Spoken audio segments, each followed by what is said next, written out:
தமிழ்நாடே கேள்விப்பட்டிராத அதிரடி விலை குறைப்பு சூப்பர் சரவணா ஸ்டோர்ஸ். சொந்த வீடு வாங்க ஸ்டெப் ஸ்டோனுக்கு வாங்க. Step stone. அதில் ஒரு ரிப்போர்ட் எழுதின ஒருத்தர், அந்த ரிப்போர்ட் படிச்சிங்கன்னா உண்மையிலேயே அவன் என்ன எழுதியிருந்தானா, அந்த சிறுமியின் உடலை பார்க்கறதுக்கு ஒரு சிறுமி உடல் மாதிரி இல்லை அதோட அங்கங்கள்.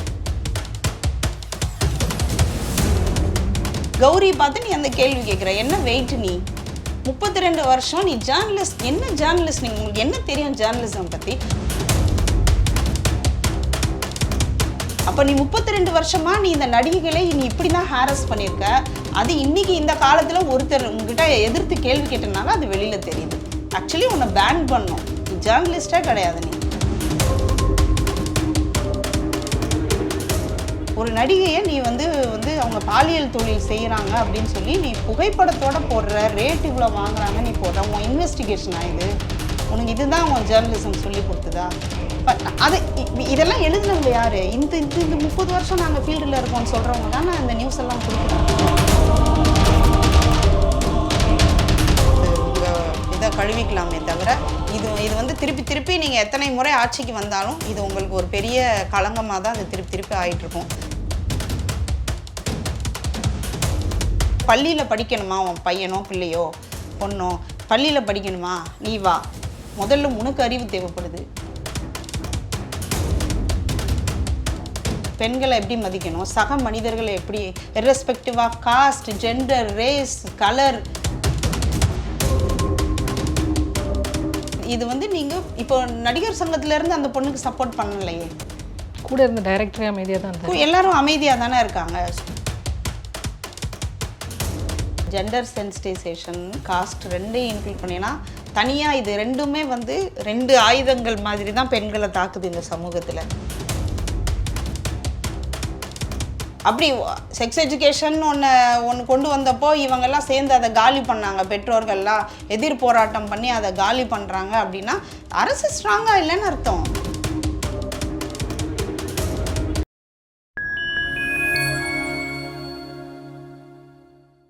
ஃபைன் டைம் மீடியா நேயர்களுக்கு வணக்கம். இன்று நாம் பத்திரிகையாளர் எழுத்தாளர் ஜெயராணி அவர்களை சந்திக்க உள்ளோம். வணக்கம் ஜெயராணி. வணக்கம். கொஸ்டின் கேட்குறப்பவே வந்து அவங்க எப்படி நிர்வாணமாக இருந்தாங்களா, அரை நிர்வாணம், இந்த மாதிரி ஒரு கேள்வியெல்லாம் தவிர்க்கப்படணும் இல்லையா? இது ஊடகங்கள் இந்த மாதிரியான விஷயங்களை எப்படி கையாளணும்? நீங்கள் வந்து எப்படி ஒரு கிராமப்புறத்தில் ஒரு படிக்காத ஒரு இந்த மாதிரியான ஆண் பெண் பாலின அறிவு இல்லாத, சமத்துவம் குறித்த எந்த புரிதலும் இல்லாத ஒருத்தர் எப்படி மனநிலையில் இருப்பாங்களோ அதே மனநிலையில் தான் இன்றைக்கி நிறைய ஊடகத்தில் இருக்க நிறைய ஆண்கள் இருக்காங்க, காவல்துறையில் இருக்காங்க, அரசியல்வாதிகளாக இருக்காங்க. எல்லாருமே இந்த குடும்ப அமைப்போட ப்ராடக்ட் தானே இவங்க. ஸோ ஊடகவியலாளர்கள் ஆப்வியஸாக நான் ரிப்போர்ட் நிறைய ரிப்போர்ட்ஸ்லாம் நம்ம ஃபீல்டில் இருக்கும்போது பார்க்கும்போது கொதிக்கும் உண்மையிலேயே. ஒரு கோயம்புத்தூரில் வந்து ஒரு சிறுமி ஒருத்தரை வந்து கொலை செய்யப்பட்டாங்க, கடத்திட்டு போய் ஒரு அந்த கார் டிரைவர் ஆமாம், அந்த என்கவுண்டர் கேஸு. ஓகே, அந்த அதில் ஒரு ரிப்போர்ட் எழுதின ஒருத்தர், அந்த ரிப்போர்ட் படிச்சிங்கன்னா உண்மையிலேயே அவன் என்ன எழுதியிருந்தானா, அந்த சிறுமியின் உடலை பார்க்குறதுக்கு ஒரு சிறுமி உடல் மாதிரி இல்லை அதோட அங்கங்கள். இது உனக்கு எந்த வகையில் அந்த உன்னோட ரிப்போர்ட்டுக்கு எந்த வகையில் இது சப்போர்ட் பண்ணுது? என்ன நீ சொல்ல வர அதை வச்சு? அதே கான்செப்ட் தான் நீ இன்னைக்கு கௌரி பார்த்து நீ அந்த கேள்வி கேட்குற, என்ன வெயிட் நீ 32 வருஷம் நீ ஜேர்னலிஸ்ட், என்ன ஜேர்னலிஸ்ட், நீங்கள் உங்களுக்கு என்ன தெரியும் ஜேர்னலிசம் பற்றி? அப்போ 32 வருஷமாக நீங்கள் நடிகைகளை பார்த்து நீங்கள் இப்படி தான் கேள்வி கேட்டிருந்தாங்க. அவங்க என்ன சொல்கிறாங்க, 32 எனக்கு தெரியும் தமிழ் ரசிகர்கள் எப்படி சிந்திப்பாங்க அப்படின்னு எனக்கு தெரியும். அப்படின்னா தமிழ் ரசிகர்களோட ஒரு சராசரி தமிழ் ரசிகர்களோட மனநிலையிலேருந்து தான் நீ ஒரு ரிப்போர்ட்டை எழுதுவியா? அப்போ நீ 32 வருஷமாக நீ இந்த நடிகைகளை நீ இப்படி தான் ஹாரஸ் பண்ணியிருக்க. அது இன்றைக்கி இந்த காலத்தில் ஒருத்தர் உங்ககிட்ட எதிர்த்து கேள்வி கேட்டனால அது வெளியில் தெரியுது. ஆக்சுவலி உன்னை பேன் பண்ணும், நீ ஜேர்னலிஸ்டே கிடையாது. நீ இது என்ன, அது எப்படி நீ அது அகைன் அவர் அதை அந்த இதை சப்போர்ட் பண்ணி வீடியோலாம் போட்டிருக்காங்க. ஆக்சுவலி எனக்கு புரியல. இப்போ நீங்கள் 32 இயர்ஸாக இந்த மாதிரியான ஹாரஸ்மெண்ட்ஸை நடிகைகள் வந்து அனுபவிச்சுக்கிட்டு தான் இருக்காங்களா? 2009 வந்து பெண்களுக்கு, அதாவது நடிகைகளுக்கு, உங்களுக்கு ஞாபகம் இருக்கா, நடிகைகள் வந்து ப்ராஸ்டிடியூஷனில் ஈடுபடுறாங்கன்னு சொல்லி நடிகைகள் ஃபோட்டோ, பேர், அவங்க ப்ரொஃபைலு, அவங்களுக்கு ரேட்டு ஒரு நாளைக்கு தினமலரில் வந்தது. சீரியஸாக உங்களால் நம்ப முடியுதா? எனக்கெல்லாம் உண்மையிலேயே ரொம்ப அதிர்ச்சியாக இருந்தது. என்ன சமூகத்தில்டா வாழ்கிறோன்னு. அது வந்து நடிகர் சங்கத்துக்கும் ப்ரெஸ்ஸுக்குமான பெரிய பிரச்சனையாச்சு. நடிகர் சங்கம் பெரிய போராட்டம் பண்ணாங்க. எப்படி நீங்கள் வந்து இப்படி நடிகர்களோட புகைப்படம், அவங்களோட அடையாளம் எல்லாம் போட்டு அவங்க ஒரு நைட்டுக்கு இவ்வளோ வாங்குறாங்க, இப்படி பிராத்தல் பண்ணுறாங்கன்னு நீங்கள் எப்படி நீங்கள் போட முடியும்? அவங்களுக்கு ஃபேமிலி இருக்குது. இவங்க வந்து போராட்டம் பண்ணப்போ அவரை தினமலரோட நியூஸ் எடிட்டரை அப்போ அரெஸ்ட் பண்ணாங்க.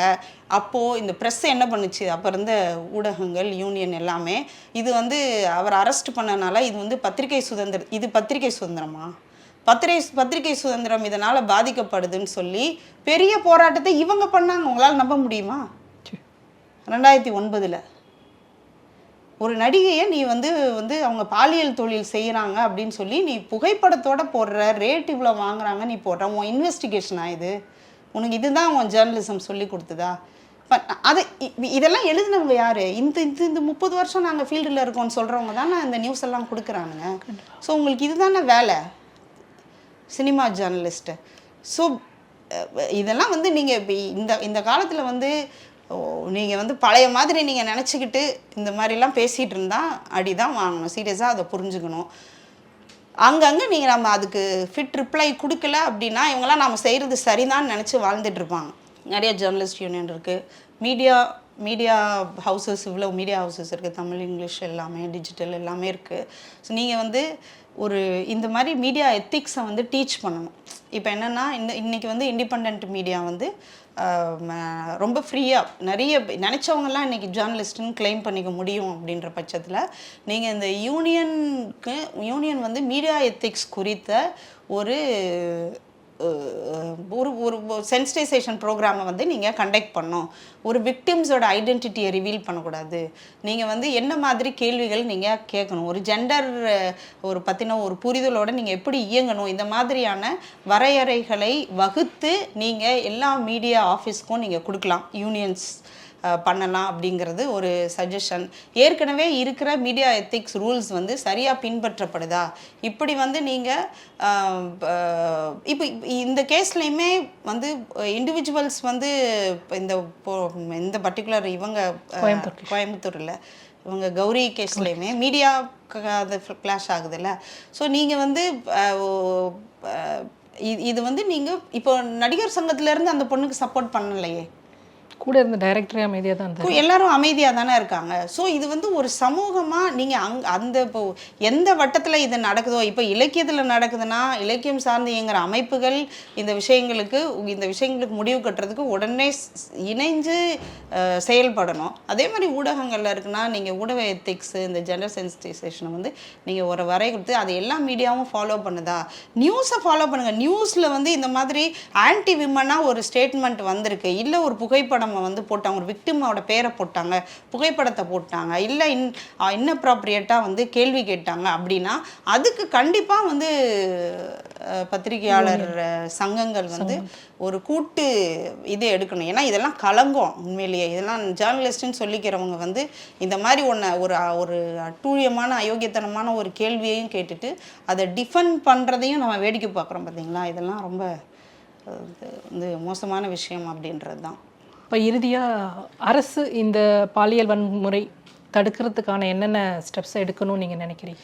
ப்ரைமரிலி எஜுகேஷன் தான். நான் முன்னாடி சொன்ன மாதிரி நீங்கள் வந்து ஒரு விஷனோட, தொலைநோக்கு பார்வையோட நீங்கள் வந்து அதுக்குன்னு ஃபண்டு ப்ராப்பராக அலாட் பண்ணி அதுக்குன்னு ஸ்கீம்ஸ் வகுத்து நீங்கள் ஜெண்டர் சென்சிட்டைசேஷன், காஸ்ட் ரெண்டையும் இன்க்ளூட் பண்ணினா தனியாக இது ரெண்டுமே வந்து 2 ஆயுதங்கள் மாதிரி தான் பெண்களை தாக்குது இந்த சமூகத்தில். ஸோ இந்த ரெண்டையும் உள்ளடக்கின ஒரு ப்ரோக்ராம் வந்து செயல் திட்டத்தை நீங்கள் வகுத்து அதுக்கான நீங்கள் வந்து மாணவர்கள், பெற்றோர்கள், ஆசிரியர்கள் 3ஐயும் உள்ளடக்கின ஒரு ஸ்கீமை வந்து நீங்கள் தயார் பண்ணி இதுக்குன்னு ஸ்பெஷலைஸ்டு டீச்சர் ட்ரைனிங் ப்ரோக்ராம் உருவாக்கி, ஏன்னா டீச்சர்ஸ் வந்து நிறைய பிற்போக்காக இருக்காங்க, பெற்றோர்கள் ரொம்ப பிற்போக்காக இருக்காங்க, இவங்களை உள்ளடக்கின ஒரு செயல் திட்டத்தை வந்து நீங்கள் வகுத்து அதை சிறமேற்கொண்டு நீங்கள் அதை நடைமுறைப்படுத்தணும். இது வந்து ஒரு தொலைநோக்கு திட்டம். ஆக்சுவலி நீங்கள் வந்து இப்போ ஆரம்பிச்சிங்கன்னா அதோட பலனை வந்து நீங்கள் ஒரு 20, ஏன்னா இந்த பசங்கள்லாம் வளர்ந்துருவாங்க, இந்த பேரண்ட்ஸ் எல்லாம் கொஞ்சம் மனம் மாறிடுவாங்க. ஸோ இவங்களோட ஜென்ரேஷன் வளரும்போது இந்த பள்ளியில் இருக்கிறவங்க நாளைக்கு ஒரு கம்பெனிக்கு வேலைக்கு போகும்போது அப்போ இவங்க வந்து ஒரு பண்படுத்தப்பட்ட ஒரு இளைஞர் கூட்டமாக இது பள்ளிகளில் இருந்து உருவாகி வரும். ஸோ இவங்க வந்து நாளைய சமூகத்துக்கு ஒரு நம்பிக்கையாக வந்து மாறுவாங்க. ஸோ கண்டிப்பாக நம்ம ஸ்கூல் எஜுகேஷனில் ஃபோக்கஸ் பண்ணணும். அதுக்கான உதாரணங்கள் நிறைய இருக்குது. அந்த உதாரணங்களை வச்சு நீங்கள் ஸ்டடி பண்ணணும். அதில் நீங்கள் முதலீடு செய்யணும். அரசு வந்து அதில் முதலீடு செய்யணும். ரெண்டாவது, சட்டத்தை வந்து என்னெல்லாம் வந்து பெண்கள் பாதுகாப்பிற்கான சட்டங்கள் இருக்குதோ அந்த சட்டத்தை வந்து எஃபெக்டிவாக நீங்கள் உணர்ச்சி வசப்பட்டு, அதாவது இங்கே இல்லை உடனே நமக்கு கெட்ட பேர் ஆயிடுச்சு அவனை சுடுவோம், இதெல்லாம் வந்து தீர்வே கிடையாதுங்க. நீங்கள் அப்போதைக்கு நீங்கள் வந்து உங்கள் இதை கழுவிக்கலாமே தவிர இது வந்து திருப்பி நீங்கள் எத்தனை முறை ஆட்சிக்கு வந்தாலும் இது உங்களுக்கு ஒரு பெரிய களங்கமாக தான் அது திருப்பி ஆகிட்டுருக்கும். ஸோ அதனால் ஜெனுவனாக சட்டத்தை இம்ப்ளிமெண்ட் பண்ணுங்கள். உண்மையிலேயே இம்ப்ளிமெண்டேஷன் ஆஃப் த ஆக்ட் வந்து இங்கே ஒரு கொடூர துயரமாக இருக்குது. வந்து சாதியும் சரி, சாதி ரீதியான கொடுமைகளுக்கும் சரி, இதில் இருக்கிற பாலின ஒடுக்குமுறைகள் சார்ந்த சட்டத்துக்கும் சரி, அதோட இம்ப்ளிமெண்டேஷனே ரொம்ப புவர். ஏன்னா இங்கே கல்ச்சுரலாக இருக்கு இல்லையா, கலாச்சார ரீதியாக இருக்குன்னும் போது நீங்கள் அது பண்ணணும். அப்புறம் அரசு அந்த சட்டங்களோட இம்ப்ளிமெண்டேஷன் எப்படி ஒரு தன்னலம் இல்லாமல் நீங்கள் அதை செய்ய முடியுமா பாருங்கள். போலீஸை சென்சிடைஸ் பண்ணுங்கள். சாதி குழுக்கள் ஒருத்தன் ஒரு அக்யூஸ்டு ஒருத்தன் இந்த மாதிரி ஒரு கேஸில் பிடிபட்டுறான் அப்படின்னா அவன் எந்த ஜாதிக்காரன்னு பார்த்தா அந்த ஜாதி சங்கம் வந்து சப்போர்ட்டுக்கு வருது, ப்ரெஷர் கொடுக்குது. அப்போ இதெல்லாம் எந்த வகையில் வந்து இங்கே மாற்றத்தை உண்டு பண்ண முடியும் சொல்லுங்கள். இது தமிழ்நாடு வந்து ஒரு முற்போக்கு முன்னோடியான மாநிலம் அப்படின்னு சொல்கிறோம். இங்கே ஏன் இவ்வளோ ஆக்டிவாக இருக்குது சாதிய சமூகம்?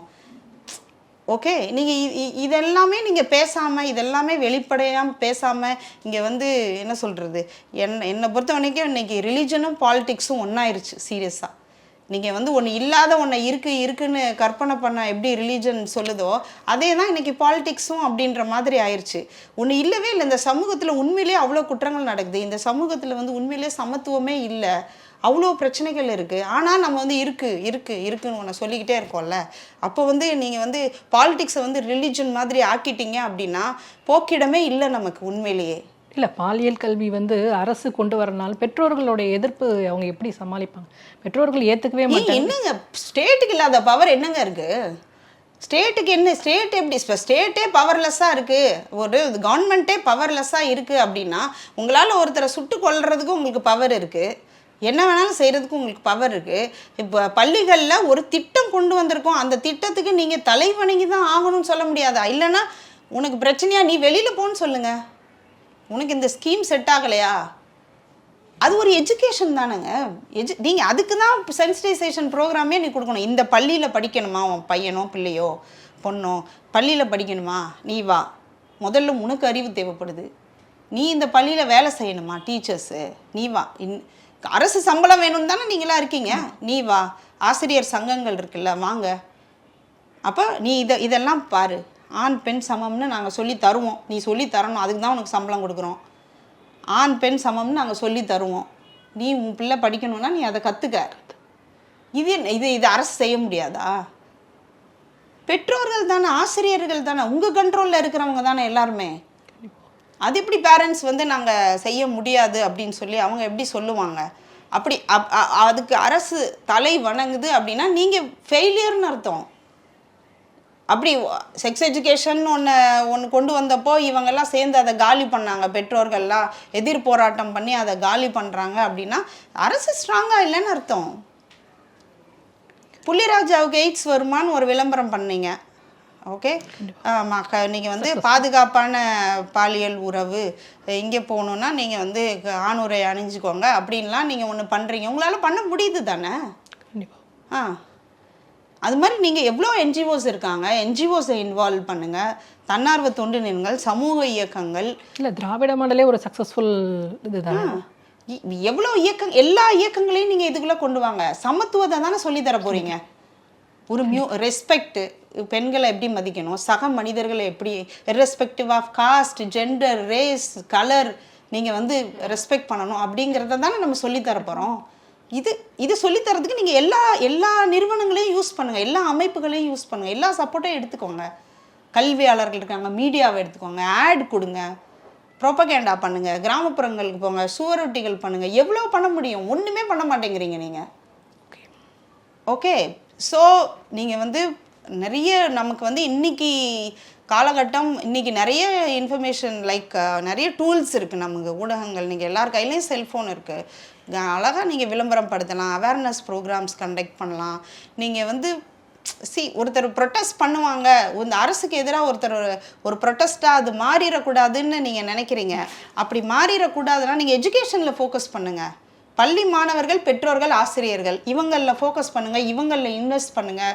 கண்டிப்பாக நமக்கு வந்து ஒரு 25 இயர்ஸில் நம்ம வந்து மாற்றங்கள் பார்க்க முடியும். இமீடியட்டாக அப்படின்னா நீங்கள் ஆக்டை வந்து ஒழுங்காக இம்ப்ளிமெண்ட் பண்ணுங்கள், அதை தான் நம்ம சொல்ல முடியும்.